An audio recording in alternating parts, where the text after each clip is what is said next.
Good afternoon. I'm going to show you how I make dovetail drawers. Using a Cantech JDT 75 dovetailer, our material or stock is all ready to go. It's all been cut to size, ran through the wide belt for thickness, and is ready for marking out, laying out, and machining. My bottoms are also cut and ready to go. I'm not going to bore you with watching me sand parts. That's really not doing anybody any good. Mostly I'm going to go through and show how I do the layout for my drawers, because I think it matters on how parts are orientated and how they should look. I'm also going to try and not say so many times in this video, because every time I do a video I'm like,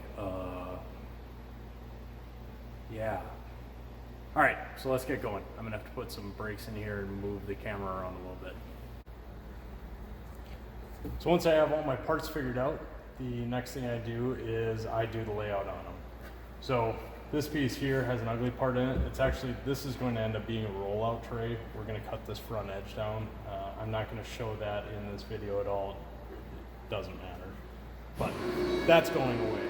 I suppose if you needed to, this could go in the back of the drawer, and then it would be hidden by the drawer bottom when it's actually fully assembled. But in this scenario, it's just going to cut off.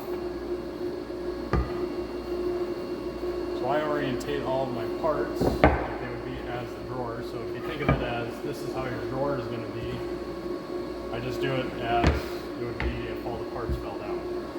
I label the front of my drawer with an X, and then starting in the back corner, back left corner, I mark the corner. So I have an A and an A, a B and a B, a C and a C, a D and a D. And I also always stack my parts the same way. So I have my A on top, and I have my A on top. If you do it consistently in the same exact way every single time, it just turns a fairly mindless job into all muscle memory, to the point where it's stupid easy to do. Same thing, this is also a rollout tray. It's going to get cut off. There's a little bit of ugly here. I'm going to put that to the outside. A, B, B, C, C, D, D. And another thing that I like to do, this piece, it's impossible. I've got my cathedral going that way and going this way. But typically, as the drawer is sitting in the cabinet, I like to have my cathedrals going that way. It's a little crazy, but you have to look at the piece anyways, and you have to know, you have to look at it anyways, you have to pick it up, you might as well set it down in an order that makes some sort of sense. Same thing, I'm just going through and identifying what looks the best, and setting them down however I want them to go together. One thing when you're marking these, you just want to put a pencil mark into it. You don't want to be angry with your pencil and drive the lead into the material. It just makes it harder to sand it out later.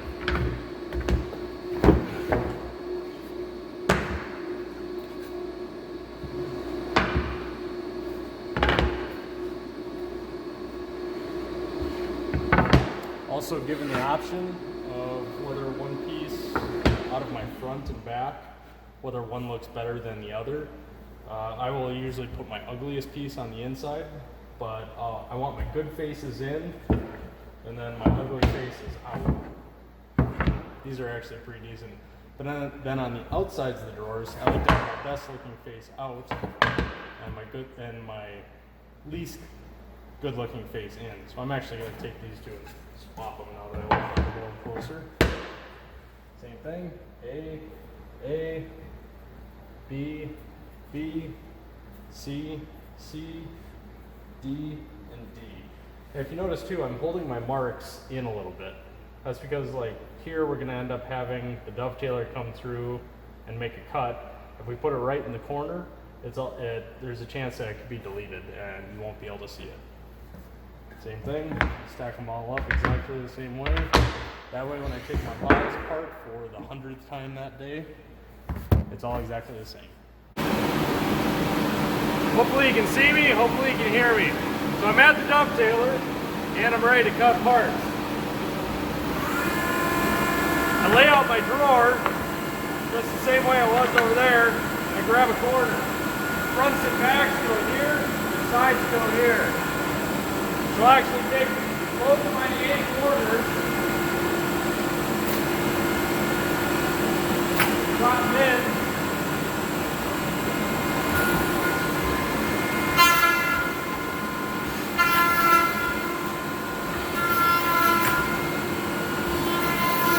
As soon as the bit is cleared, my front parts here, they can come out.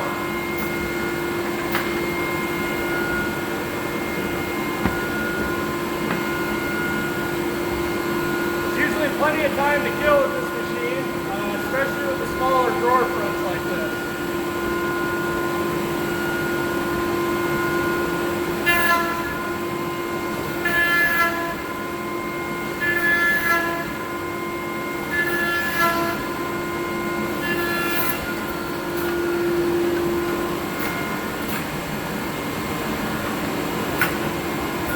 The goal is always to keep the machine cutting. It's not cutting, it's not making me money. I'm going to get my next drawer ready.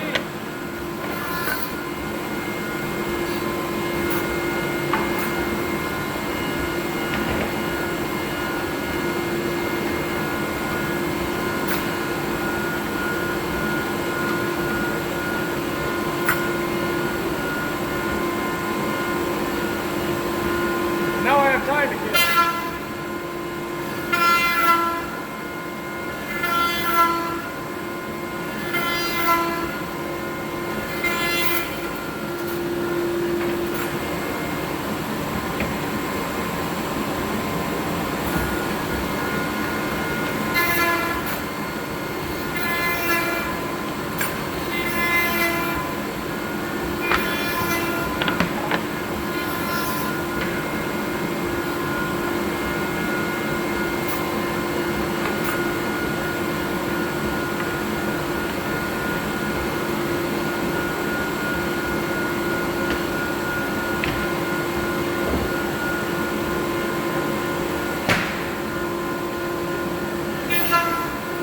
Normally I like to have another cart behind me. This cart will be split up a little bit typically. And I'll load with one and unload it to another cart.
Put the wrong part in.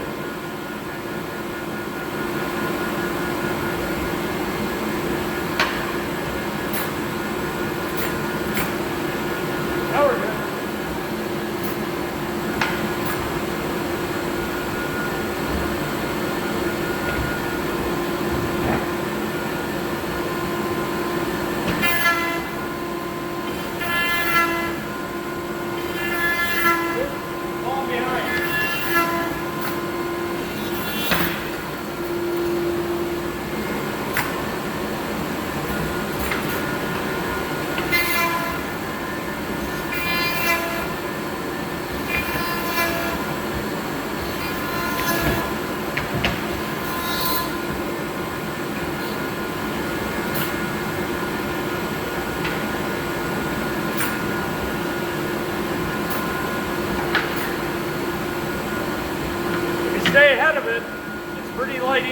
work. When you screw up a little bit, you have to scramble to catch back up.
So, on to the next step, which will be cutting a groove in the bottom of our drawer, or to accept the drawer bottom.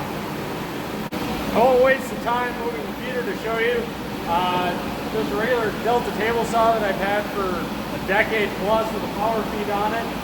I'm using a big disc groover.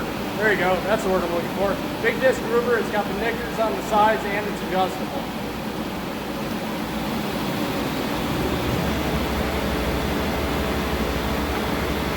I like to orientate my parts, and all I do is just flip them straight in.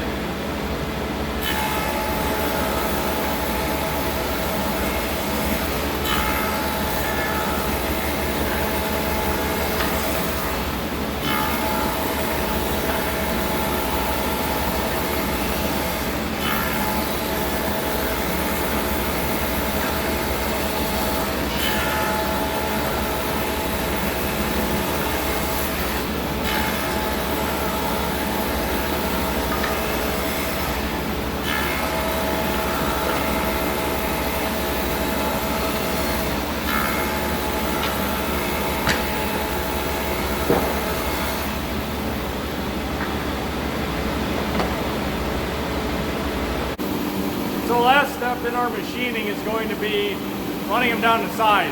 I always make my drawer parts oversized by a 1/16 of an inch from the finished size, because you always have on your sides, you always have a little bit of tear out.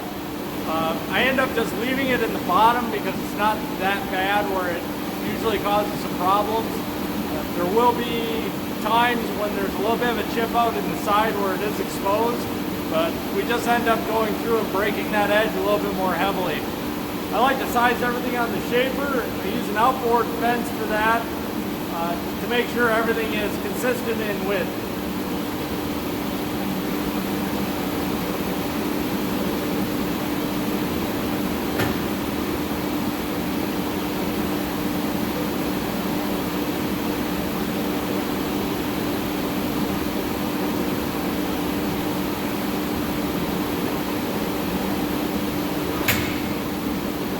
I forgot I had to change speeds.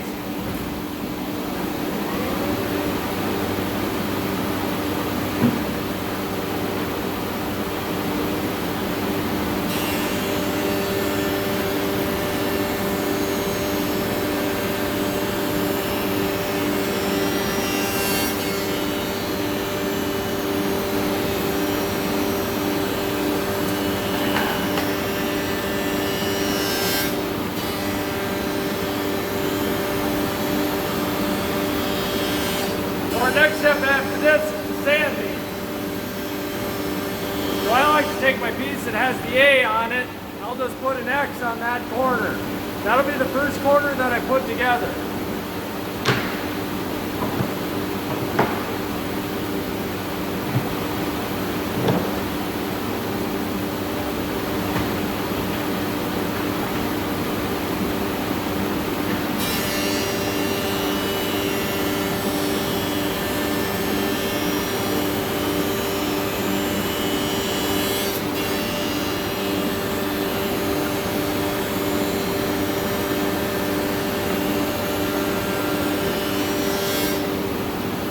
good example of the tear out. I'm going to run this piece through and then show it to you separately.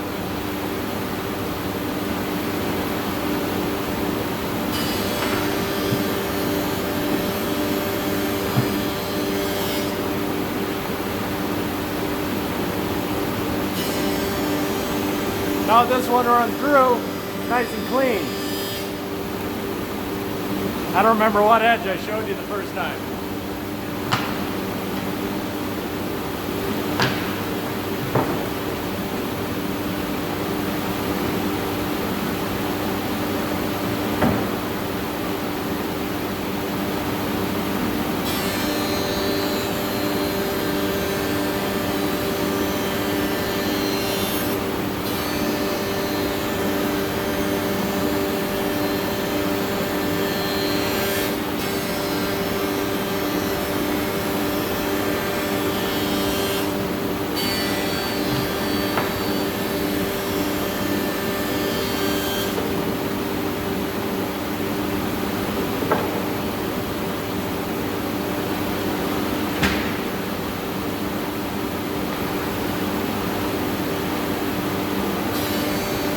Ideally, this is also a job handled by two people. As you can see, there's a lot of wasted time where the machine is running, the dust collection is running, but absolutely nothing is happening. But it's Sunday, I'm here by myself.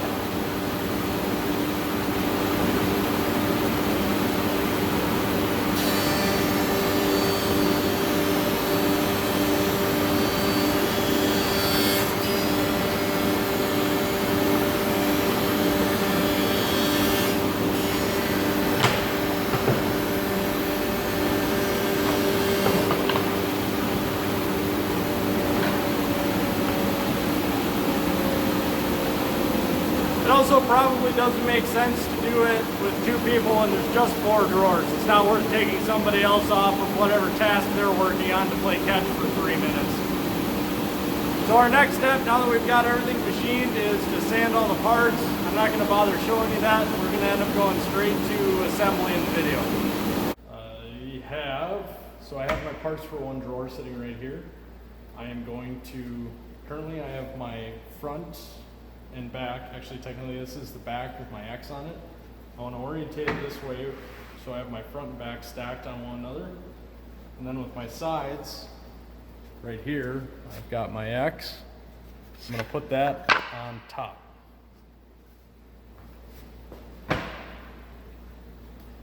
Then I put glue in all my, I don't remember which one's which, pin or tail, don't care. It's a dovetail drawer. So I just put a dot at the bottom of it, like so. Somebody's gonna go, but Carl, I like to put the glue all over the other part that you don't know the name of. Great, cool, awesome. I can't tell you, this seems to work pretty well, and I'm not gonna start doing it a different way. Everybody has their own weird little ways of doing this goofy shit. It is cabinetry. It's not the end of the world to do something a little bit different. I will say putting glue in the wrong spot is not a good idea.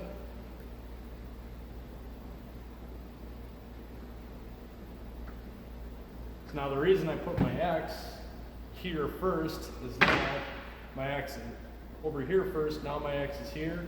My part that's on top is ready to go. I don't have my hearing protection all the way in. Well, let's see how horrifically loud this is on the YouTubes. So I line my piece up, grab onto my ear hammer.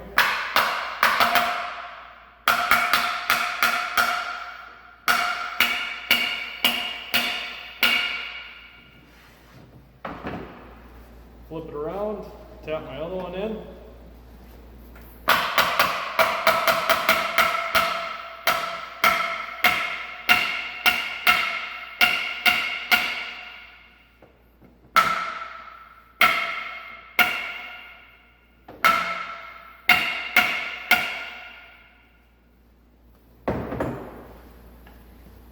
So I mentioned in my Cantech setup video, I like to leave just a little bit of a lip here. This is maybe a little bit aggressive compared to what it should be, but it's not outside of spec, I would say. Got my bottom.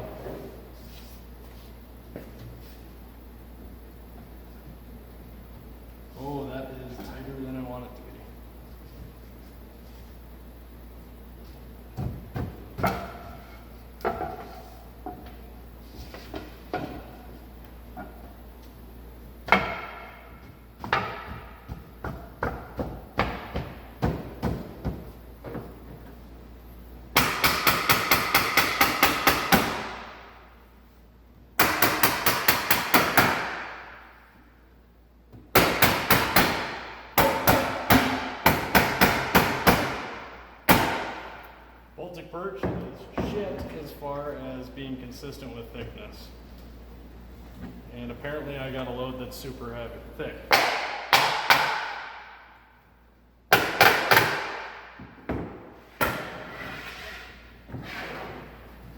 take my drawer and flip it up on end. This is kind of a big drawer, so it's a little bit of a pain in the rear doing it this way.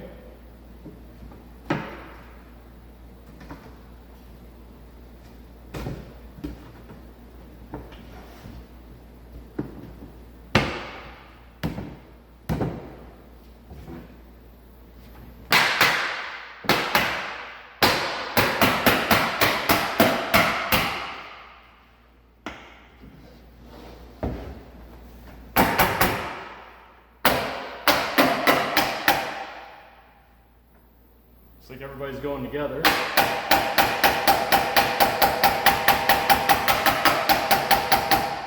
that's the other problem when your bottom gets super thick and it starts dragging. It's going to be really difficult to pull this drawer square. I'm going to set it on the floor and just hammer away on it a bit.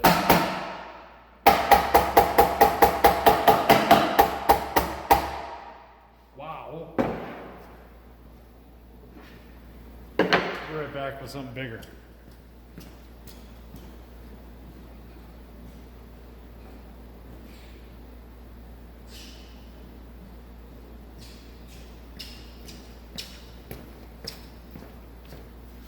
Always keep a block of wood handy too for doing this.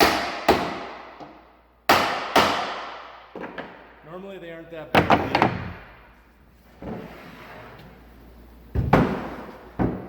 So now I'm just going to measure corner to corner.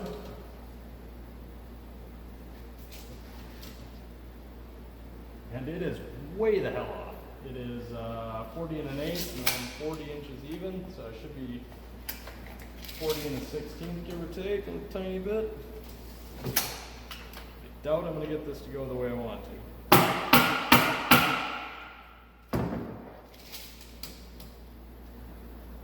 Well, holy shit, that's pretty close.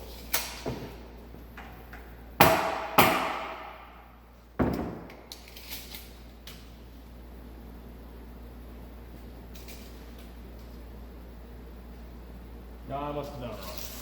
So that's going to need a clamp.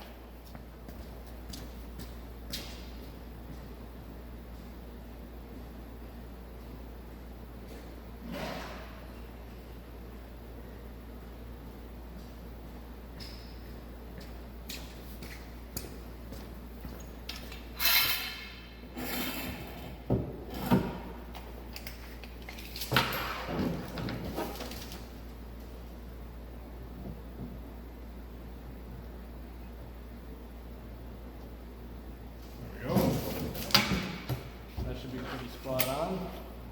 And I just pin nail out of 45.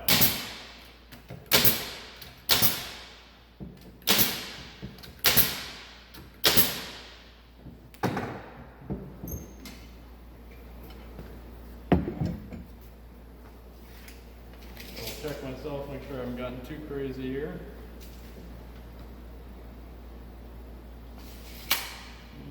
We're off a twinge. I'm just going to force it back the other way a little bit.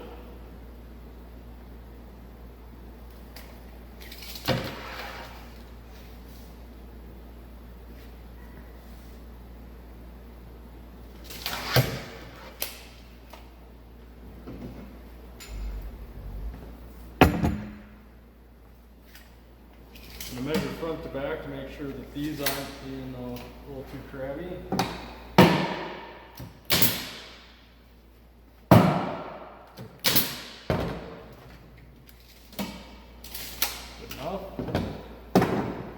That's one drawer. So if I put my first one together and we have this issue, chances are, well, I know all the bottoms that I cut today for the 4 drawers that I cut parts for, they all came out of the same sheet. So what I'm going to do right now actually is grab a DA and I'm just going to sand a bevel on the back sides of all my drawer bottom parts. That way it goes together a little bit easier, because this sliding your back in should never be a battle. It should just be do it and done. I'm gonna actually check the head in the table saw and see if somebody knocked a tooth off or a nicker off or something on there, not paying attention. So next up, I'm not gonna show you much of the sanding of the sides because it's really not necessary, but I do have one trick that works out really well that I would like to share. So I wanted to show you a close-up view of the assembled drawer. It's not perfect. You know, there's a little tiny bit of tear out there, a little bit of a gap there, you know, a little tear out, little tear out, little tear out. And I'm going to show you what I do to remedy that. So the easiest way that I've found to fix that little bit of tear out, there's nothing you can do about it. If it was cut by a knife and a chisel, you could probably avoid that entirely, but nobody's going to do that in a production setting. So what I do is I smear a little bit of glue into the joint and then just belt sand it. Doesn't take a ton.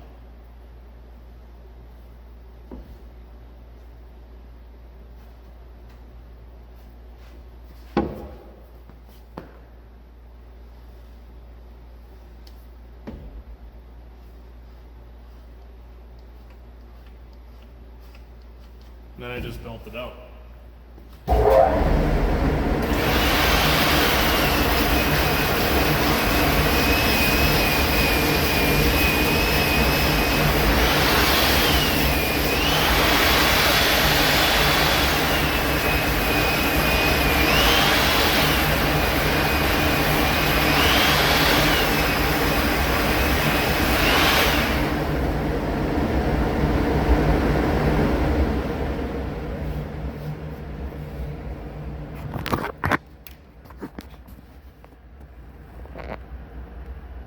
So it's not perfect.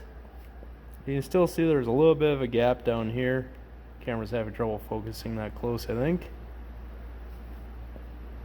So that gives you the general idea.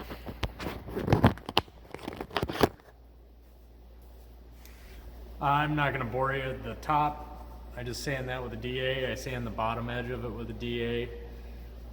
I don't sand the bottom of the drawer all the way around with a DA, but the top edge I do. And we put an 1/8 inch bullnose on the inside of the hole opening and then just the sides and sand that up. And then we break the bottom edges all the way around on the outside of the drawer. Notching, we've got an old Rockwell shaper that I had a dado set custom board for to fit the 1-inch spindle. So I've actually got 1 3/8 inches of dado head stacked up.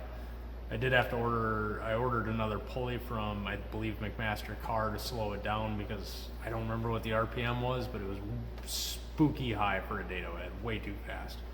So hopefully this helps you kind of develop your own way for doing drawers or possibly learn something. If you think I'm doing something stupid, go ahead and leave it in the comments and I'll try and be nice about it.